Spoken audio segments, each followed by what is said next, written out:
गोविंदजी केंद्रे, शिवाजीराव पाटील कव्हेकर, आमच्या अर्चनाताई पाटील चाकूरकर, संजयजी कोडगे, अरविंद पाटील निलंगेकर, ज्यांच्या काळामध्ये हा पुतळा या ठिकाणी स्थापित झाला ते राहुल केंद्रेजी, बळवंत शिवसेनेचे बळवंत जाधवजी, मकरंद सावेजी, देविदास काळेजी, प्रेरणा होनराव, अमोल निडवदे, आपल्या जिल्हाधिकारी वर्षाताई ठाकूर, शहाजी उमाप, राहुल कुमार मीणा, अमोल तांबे, श्रीमती मानसी मीणा, मंचावरील सर्व मान्यवर पदाधिकारी अधिकारी आणि माझ्यासमोर उपस्थित असलेले मुंडे साहेबांवर मनापासून प्रेम करणाऱ्या सर्व माझ्या भगिनी आणि बंधूंनो, आज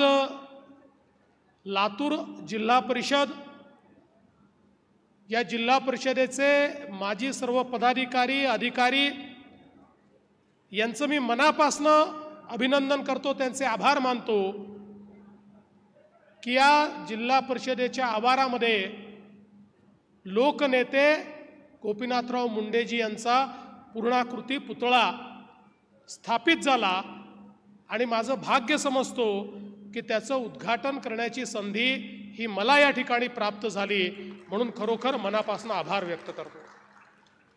ताईंनी उल्लेख केला की एकीकडे स्वर्गीय विलासरावजी देशमुख यांचा पुतळा आहे। विलासरावजींनी देखील या महाराष्ट्रामध्ये मुख्यमंत्री म्हणून, देशाचे मंत्री म्हणून एक मोठी लोकप्रियता मिळवली आणि मुंडे साहेब आणि विलासरावजी यांची मैत्री ही संपूर्ण महाराष्ट्राला माहिती आहे। त्यामुळे पुन्हा एकदा दोन्ही मित्र स्मारकाच्या स्वरूपातही आजूबाजूला आले, हे देखील मला असं वाटतं एक विलक्षण अशा प्रकारचा हा योगायोग या ठिकाणी आहे।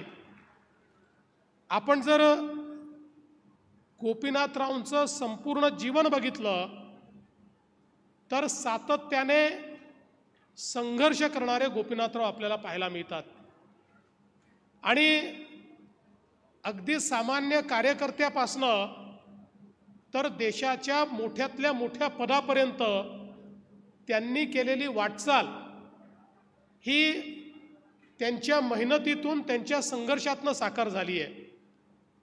खरं तर आपण विचार करा, अवघ्या 35-37व्या वर्षी गोपीनाथराव भारतीय जनता पक्षाचे अध्यक्ष झाले। महाराष्ट्रामध्ये त्यावेळच्या भारतीय जनता पक्षाच्या नेतृत्वाने हा निर्णय केला की आपल्याला तरुण रक्त हवं आहे, आपल्याला नवीन रक्त हवं आहे, आपल्याला हा पक्ष जर मोठा करायचा असेल तर संघर्ष करणारी तरुणाई ही एकत्रित केली पाहिजे आणि मग अशा प्रकारचे अनेक तरुण हे भारतीय जनता पक्षाने त्यावेळी एकत्रित केले आणि त्यांचं नेतृत्व करण्याची संधी ही गोपीनाथरावजींना दिली। खरं म्हणजे त्यावेळेस पक्षामध्ये त्यांच्यापेक्षा अनेक ज्येष्ठ लोक होते, पण पक्षाला माहिती होतं की सामान्य माणसामध्ये जर आपल्याला पक्ष पोचवायचा असेल तर असा संघर्ष करणारा तरुण हा आपल्याला पक्षाचा नेता म्हणून दिला पाहिजे। आणि गोपीनाथरावांनी त्या ठिकाणी जेव्हापासनं पक्षाची धुरा सांभाळली त्यानंतर कधी मागे वळून बघितलं नाही। इतकं मोठं संघटन हे गोपीनाथरावजींनी तयार केलं। आज आपण पाहतोय भारतीय जनता पार्टी महाराष्ट्रातला सर्वात मोठा पक्ष आहे, देशातला तर आहेच, पण महाराष्ट्रातला सर्वात मोठा पक्ष म्हणून भारतीय जनता पार्टी ज्यावेळेस आपल्याला पाहायला मिळतो, याची नीव ठेवणारे, याचे पायवा ठेवणारे जे काही बोटावर मोजण्या इतके लोक आहेत, त्यातलं ठळक नाव, प्रमुख नाव जर कुठलं असेल तर ते गोपीनाथरावजी मुंडे यांचं आहे, हे देखील आपल्या सर्वांना कबूल करावं लागेल। आणि मग त्यांनी वेगवेगळ्या यात्रांच्या माध्यमातून एक मोठा संघर्ष उभा केला आणि आपल्याला माहिती आहे 90च्या दशकामध्ये ज्यावेळेस गोपीनाथरावांना विरोधी पक्षनेता पद मिळालं, महाराष्ट्राच्या राजकारणामध्ये विरोधी पक्ष नेते कसे असावे याचं जेव्हा आपण उदाहरण देतो तेव्हा पहिलं नाव आपल्या डोळ्यासमोर हे गोपीनाथराव मुंडेंचं येतं. आपल्याला माहिती आहे की आपण इतिहासात ऐकतो की मुघलांना संताजी धनाजी हे पाण्यामध्ये देखील दिसायचे. तशी अवस्था 90च्या दशकामध्ये झाली होती. त्यावेळेस मुघल नव्हते. मी विरोधकांना मुघल म्हणत नाही, नाहीतर कोणीतरी म्हणेल विरोधकांना मुघलच म्हटलं. पण तेव्हाच्या सत्ताधाऱ्यांना रात्री झोपेतही गोपीनाथरावजीच दिसायचे. आणि उद्या गोपीनाथरावजी काय गौप्यस्फोट करतील याची धडकी ही त्या ठिकाणी सत्तारूढ पक्षाला असायची. एक एक राजकारणाच्या गुन्हेगारीकरणाच्या विरुद्ध एक एक विषय जो गोपीनाथरावजींनी मांडला. आणि विषय मांडत असताना अलीकडच्या काळामध्ये लोक हवेत बार सोडतात, पुरावे काहीच नसतात, बोलून निघून जातात, दुसऱ्या दिवशी वेगळं बोलतात. अनेक वेळा मीडियाही त्यांना विचारत नाही. पण गोपीनाथराव मुंडे अशा व्यक्तीचं नाव होतं ज्याने विधानसभेमध्ये उभं राहून आरोप केला तर कधीच आरोप परत घेण्याची वेळ त्यांच्यावर आली नाही. समोरच्याचा राजीनामा घेऊनच ते खाली बसले. अशा प्रकारचं गोपीनाथरावांचं काम होतं. आणि म्हणून राजकारणाच्या गुन्हेगारीकरणावर एक एक ज्यावेळेस त्यांनी त्या ठिकाणी काम करणं सुरू केलं आणि मग ज्या काळामध्ये या महाराष्ट्रामध्ये दाऊदचा बोलबाला होता त्यावेळी थेट सभागृहामध्ये उभं राहून दाऊदला देखील आव्हान देण्याचं काम हे गोपीनाथराव करायचे. आणि त्या काळच्या सत्ताधाऱ्यांना तुम्ही कसे दाऊद खाली दबलेले आहात हे सांगण्याचं धारिष्ट देखील गोपीनाथराव मुंडेंमध्ये होतं. आपल्याला माहिती आहे ज्या प्रकारे त्यांनी एक एक त्या काळामध्ये घोटाळे बाहेर काढले, एक एक त्या ठिकाणी स्कॅम बाहेर काढले. त्यातून खऱ्या अर्थानं महाराष्ट्रामध्ये एक वातावरण उभं झालं. आणि 1995ला त्याच वातावरणामध्ये गोपीनाथरावजी संघर्ष यात्रा घेऊन निघाले. आणि त्या संघर्ष यात्रेने खऱ्या अर्थानं उभा महाराष्ट्र ढवळून काढला.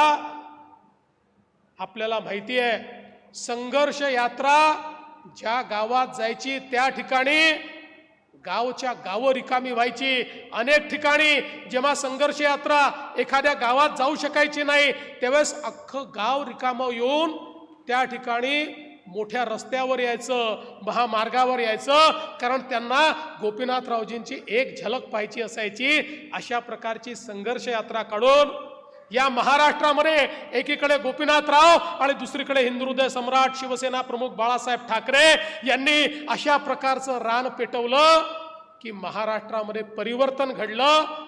आणि महाराष्ट्रात पहिल्यांदा महायुतीचं सरकार आलं.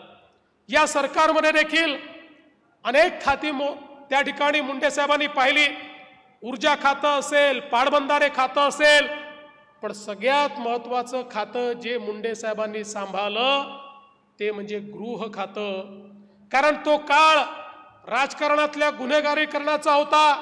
मुंबईमध्ये एखाद्या श्रीमंत व्यक्तीने गाडी घेतली तर त्याला 1 तासात फोन यायचा, खूप पैसा तुझ्याकडे आलाय, गाडी घेतली आहे, आम्हाला एवढे पैसे पाठवून दे नाहीतर तुझ्यावर आम्ही हल्ला करू. अशा प्रकारची अवस्था होती.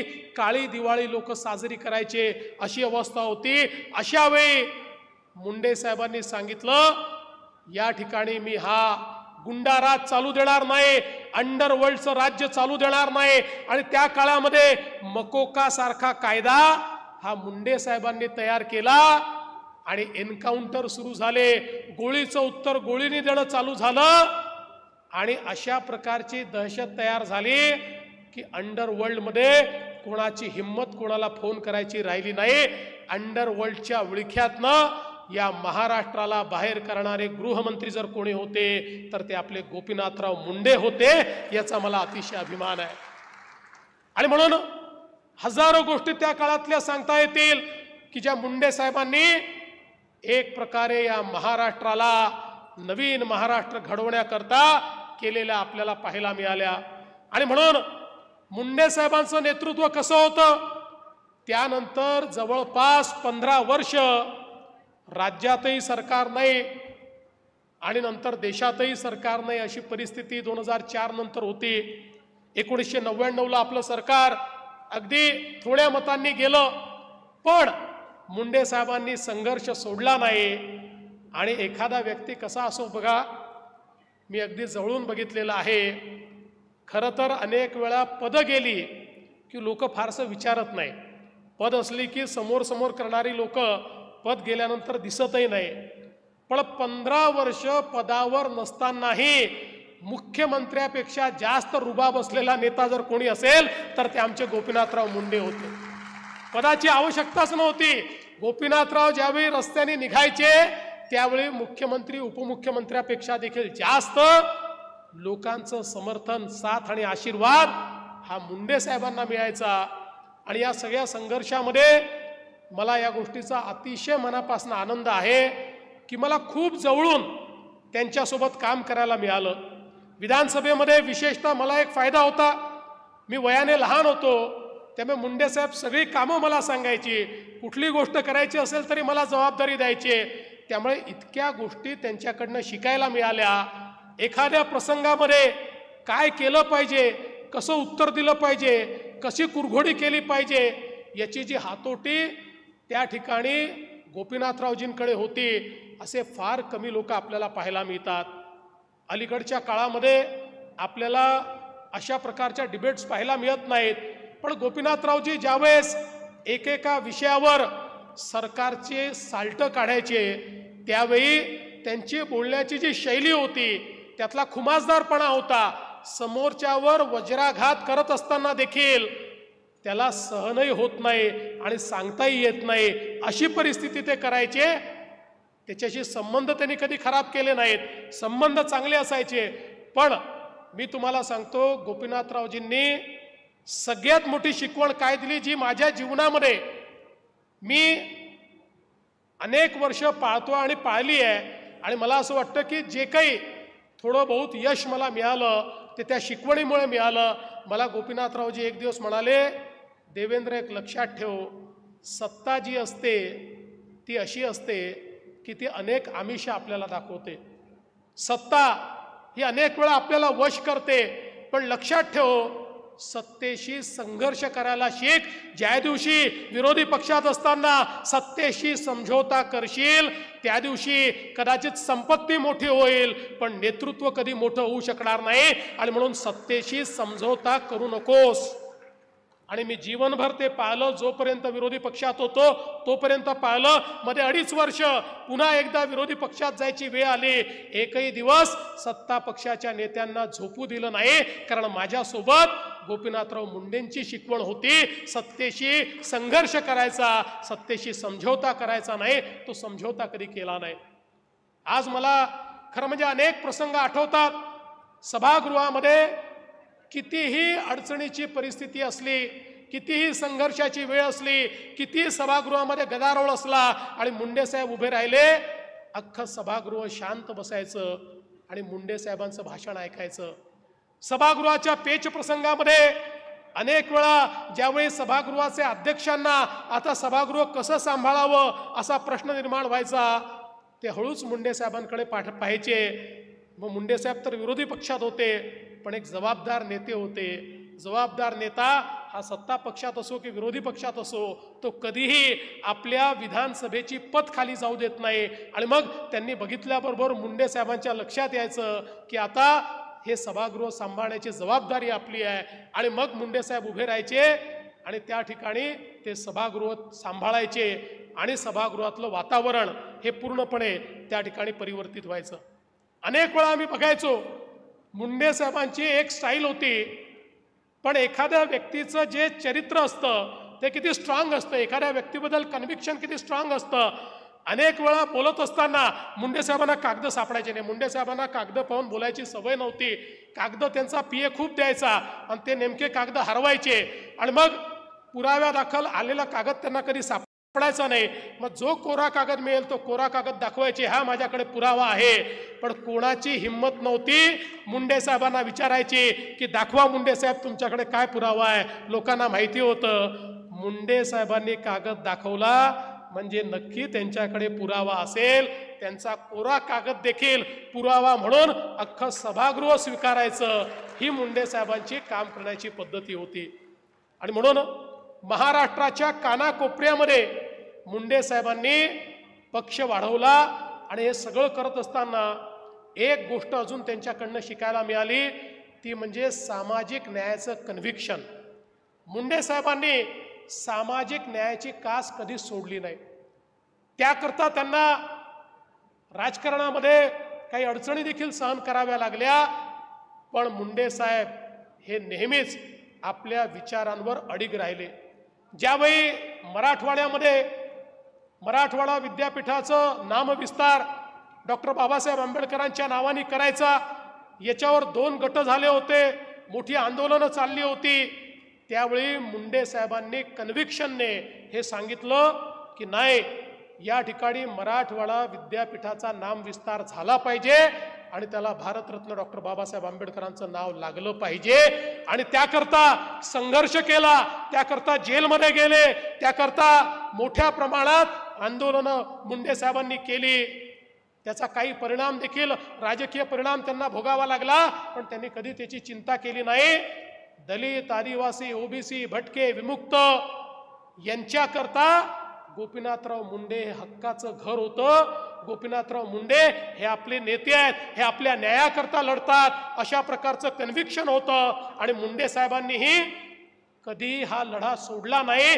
किंबहुना महाराष्ट्रातल्या या सगळ्या समाजाला, जो मोठ्या संख्येनं आहे पण जाती जातीमध्ये विखुरलेला आहे, अशा सगळ्या समाजाला एकत्रित करून तुम्ही एकत्रित आलात तर तुम्हाला नेतृत्व मिळेल, तर तुम्हाला निवडून येता येईल, अशा प्रकारची विजिगीषू वृत्ती या समाजामध्ये त्यांनी तयार केली आणि त्यातनं एक मोठ बांधली.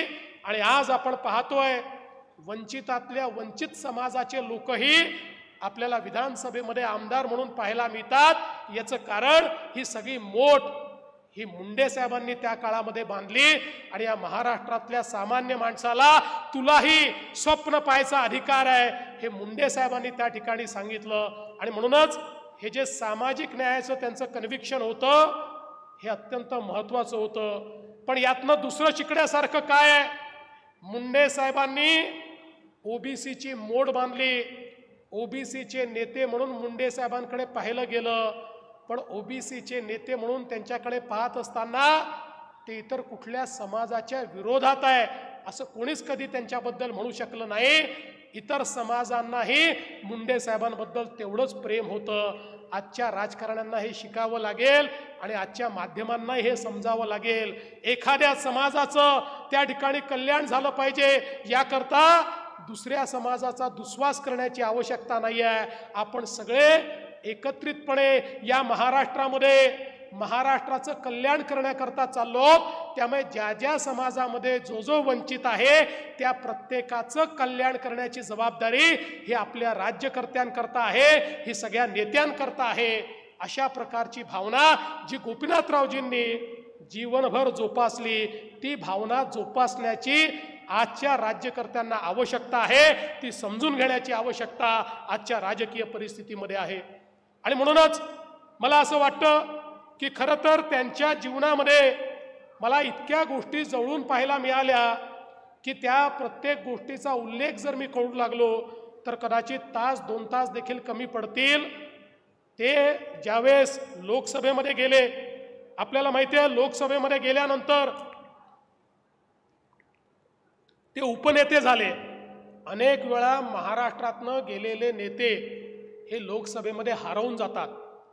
वर्षानुवर्ष 40 वर्ष महाराष्ट्रात राजकारण केलेले गोपीनाथरावजी लोकसभेमध्ये गेल्यानंतर पहिल्याच अधिवेशनात त्यांनी आपली चुणूक दाखवली आणि त्यानंतर लोकसभेला देखील त्यांनी आपलंसं करण्याचं काम केलं.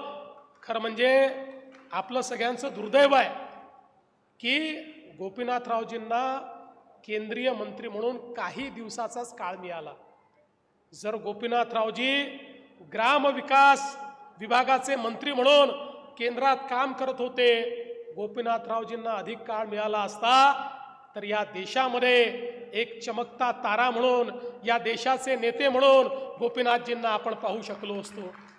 मगाशी रमेश अप्पा तुम्ही सांगितलं, हे खरं आहे की गोपीनाथजींनी त्या सभेमध्ये हे सांगितलं की देशात नरेंद्र आणि महाराष्ट्रात देवेंद्र. पण त्याच्यानंतर मला माध्यमांनी विचारलं, गोपीनाथरावजी होते, मी माध्यमांना सांगितलं हे काही म्हणू द्यात, पण आम्ही गोपीनाथरावजींना उधारीवर मोदीजींना दिलाय.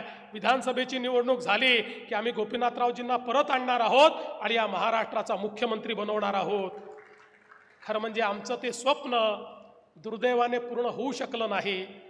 आज खरं म्हणजे ज्यावेळी या पदावर मी बसतो त्यावेळी मला याची जाणीव असते की गोपीनाथरावजींसारख्या व्यक्तींनी केलेल्या या बलिदानामुळे, त्यांनी केलेल्या संपूर्ण या कार्यामुळे आज आमच्यासारख्या मंडळींना ही सगळी पदं भोगता येत आहेत. आणि म्हणूनच मला असं वाटतं की शेवटी आपण एखादा पुतळा का बांधतो, तर तो पुतळा याकरता बांधतो की त्यांनी आपल्याला जो मार्ग दाखवलेला आहे त्या मार्गावर चालण्याकरता पुतळा बांधतो. आणि म्हणून मला या गोष्टीचं समाधान आहे की ज्या गोष्टीकरता गोपीनाथरावजींचा सातत्याने आग्रह असायचा ती प्रत्येक गोष्ट करण्याचा प्रयत्न आम्ही करतो. आज आपल्याला माहिती आहे की या ठिकाणी गोपीनाथरावजींनी संघर्ष केला. या मराठवाड्याच्या हिस्स्याचं पाणी जे पळवून नेण्यात आलं होतं, वर्षानुवर्ष मराठवाड्याला या ठिकाणी तहानलेलं ठेवण्याचं काम हे तेव्हाच्या राज्यकर्त्यांनी केलं. आपलं सरकार 14ला आल्यानंतर पहिल्या झटक्यामध्ये मराठवाड्याच्या हिश्श्याचं 7 TMC पाणी आपण मराठवाड्याला परत आणलं आणि आज त्याचं काम होत आहे आणि आमच्या बीड जिल्ह्यापर्यंत आता ते पाणी पोचतंय. आणि दुसरं त्यांचं स्वप्न होतं, गोदा परिक्रमा त्यांनी केली, या मराठवाड्याला दुष्काळ मुक्त करण्याचं, त्याचंही काम आपण सुरू करतोय. जवळपास 54 TMC पाणी वाहून जाणारं हे गोदावरीच्या खोऱ्यामध्ये आणून या मराठवाड्याला पूर्णपणे दुष्काळ मुक्त करण्याचं मुंडे साहेबांचं स्वप्न हे आम्ही निश्चितपणे या ठिकाणी पूर्ण करणार आहोत. आपल्याला माहिती आहे या ठिकाणी नगर, परळी, बीड रेल्वेचं त्यांचं स्वप्न होतं. ते स्वप्नाकरता त्यांनी संघर्ष केला. मला आनंद वाटतो मोदीजींच्या नेतृत्वात आम्ही, पंकजाताई, आम्ही सगळ्यांनी प्रयत्न केले. आता त्याचं काम अंतिम टप्प्यामध्ये आहे. काही आपण रेल्वेचा एक टप्पा सुरू केला, आता अंतिम टप्पा देखील आपण सुरू करणार आहोत. एक एक करून या ठिकाणी जे काही मुंडे साहेबांचे स्वप्न आहेत ते स्वप्न पूर्ण करण्याचं काम आम्ही करतोय. आणि म्हणून रमेश अप्पा, तुम्ही चिंता करू नका. मुंडे साहेबांच्या रेणापूरचं तुम्ही नेतृत्व करताय. आता हा लातूर ग्रामीण जिल्हा झालेला आहे, त्यामुळे तुमच्याकडे आमचं विशेष लक्षच राहणार आहे. कारण तुमच्या मतदारसंघाची सेवा केली तर आमच्या मुंडे साहेबांची सेवा केल्याचं आम्हाला त्या ठिकाणी प्रत्यय येणार आहे. आणि म्हणून आपण ज्या मागण्या केलेल्या आहेत त्या मागण्या ज्या आहेत त्या पुढे नेण्याचा प्रयत्न आम्ही निश्चितपणे करू. आज मला आनंद वाटतो, मागच्या काळामध्ये या लातूरमध्ये देखील मोठ्या प्रमाणात आपण काम करण्याचा प्रयत्न केला आणि त्या माध्यमातून आज रेल्वे कोच फॅक्टरी इथली सुरू झाली. आजच त्या रेल्वे कोच फॅक्टरीचं आम्ही आढावा घेतला. 1000 लोकांना त्यांनी आत्तापर्यंत एम्प्लॉयमेंट दिली आहे. पण त्यांचं म्हणणं आहे पुढच्या वर्षी जेव्हा आम्ही कोच फॅक्टरीची पूर्ण सुरुवात करू, प्रोडक्शनची पूर्ण सुरुवात करू आणि पहिली रेक जेव्हा तयार होईल त्यावेळी 10,000 लोकांना आम्ही एम्प्लॉयमेंट या कोच फॅक्टरीमध्ये देऊ. पण आज त्यांना मी दरडावून सांगितलं आहे एम्प्लॉयमेंट 10,000ची आनंदाची गोष्ट आहे, पण ती स्थानिकांनाच मिळाली पाहिजे हा आमचा आग्रह आहे. आणि म्हणून जिल्हाधिकाऱ्यांना देखील मी सांगितलेलं आहे, आपले ITI असतील, पॉलिटेक्निक असतील, इंजिनिअरिंग कॉलेज असतील, आपल्या स्किल इन्स्टिट्यूट असतील, सगळीकडे त्यांच्यासोबत बसून त्यांना पाहिजे तसं ह्युमन रिसोर्स, तसं मानव संसाधन तयार करा हे मी सांगितलेलं आहे. आणि ते मानव संसाधन तयार करून या आमच्या लातूरच्या मुलांच्या हाताला काम मिळालं पाहिजे हा आमचा प्रयत्न आहे. एक प्रकारे आमच्या नेत्याला दिलेली ती श्रद्धांजली या ठिकाणी ठरणार आहे. आणि यासोबत लातूरच्या पाणी पुरवठा योजना 291 कोटी रुपयाची ताई संदर्भात आज सगळ्या नेत्यांनी माझ्यासमोर मांडलं. मी आजच तुम्हाला सांगतो लातूरची पाणी पुरवठा योजना आणि लातूरचं सामान्य रुग्णालय या दोघांनाही मी आजच मान्यता देतो। आणि या संदर्भात निश्चितपणे, कारण मुंडे साहेबांचं जेवढं प्रेम बीडवर होतं तेवढंच लातूरवर होतं, तेवढंच मराठवाड्यावर होतं। आणि म्हणून ही सगळी कामं आज त्यांच्या स्मृती जागृत करताना या ठिकाणी काढताना मला अतिशय आनंद होतोय। मागच्या काळामध्ये आमच्या संभाजी भैयांनी अतिशय चांगलं काम पाण्यामध्ये या ठिकाणी केलं, जलयुक्त शिवारचं काम अतिशय सुंदर पद्धतीने त्यांनी केलं।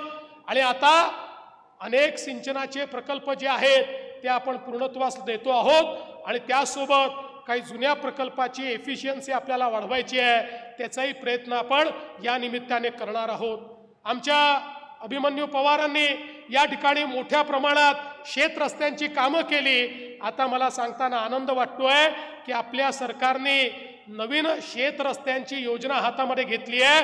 पुढच्या 5 वर्षामध्ये 100% शेत रस्ते हे पक्के बनवायचा निर्णय आपण या ठिकाणी घेतलेला आहे आणि आमचे जयकुमारजी त्याकरता पूर्ण प्रयत्न जो आहे तो करतायत। खरं म्हणजे मला या गोष्टीचा आनंद आहे की आता लातूरला संभाजीराजेंसारखा एक अतिशय समर्थ अशा प्रकारचा पालकमंत्री आम्ही दिलेला आहे आणि त्यामुळे शिवेंद्रराजेंसारखा एक अतिशय सक्षम असा पालकमंत्री आम्ही दिलेला आहे। त्यामुळे मला विश्वास आहे की पुढच्या काळात लातूरकरांची स्वप्न आम्ही पूर्ण करू। आणि म्हणून आज या निमित्ताने पुन्हा एकदा मी आपल्या सर्वांना आश्वस्त करू इच्छितो की मुंडे साहेबांनी या ठिकाणी जो मार्ग दाखवलेला आहे, समाजातल्या शेवटच्या व्यक्तीला विकासाच्या मुख्यधारेमध्ये आणण्याचा, समाजाला संघटित करून संघर्ष करून त्यातनं समाजापर्यंत विकास पोहोचवण्याचा, हे सगळे स्वप्न पूर्ण करण्याचं काम आम्ही करू। आज पंकजाताई या ठिकाणी अतिशय समर्थपणे हा वारसा चालवतायत आणि निश्चितपणे आपण सगळे मिळून हा वारसा कसा पुढे नेता येईल याचा प्रयत्न करूया। मी पुन्हा एकदा आपल्या सर्वांचे मनापासून आभार मानतो, आपल्या जिल्हा प्रशासनाचे आभार मानतो।